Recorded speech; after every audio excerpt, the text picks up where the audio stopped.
I'm Andrea Mitchell in Washington, where tonight the conflict between President Trump and the nation's top infectious disease expert is out in the open. Dr. Anthony Fauci disagreeing with what the president said in Michigan last night. We're rounding the turn. You see what's happening. You see the numbers are plunging. But Dr. Fauci the same day saying it was time to hunker down. How do you square those two messages?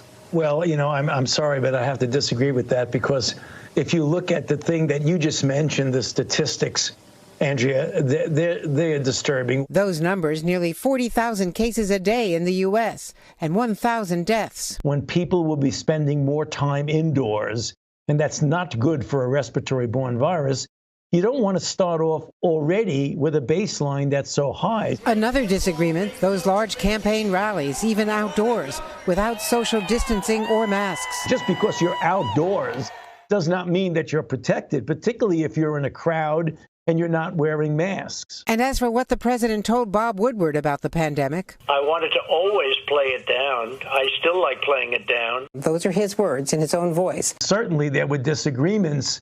As you know, there were times when I was out there telling the American public how difficult this is, how we're having a really serious problem. And the president was saying it's something that's going to disappear, which obviously is not the case. When you downplay something that is really a threat, that's not a good thing. Asked about pressure for him to say school children do not need masks. That's a fool's errand. No one is ever going to pressure me or muzzle me to say anything publicly. Dr. Fauci says as we enter the fall and winter, we have to do everything we can to prevent further surges and not let politics get in the way. Hey, NBC News fans, thanks for checking out our YouTube channel. Subscribe by clicking on that button down here, and click on any of the videos over here to watch the latest interviews, show highlights, and digital exclusives. Thanks for watching.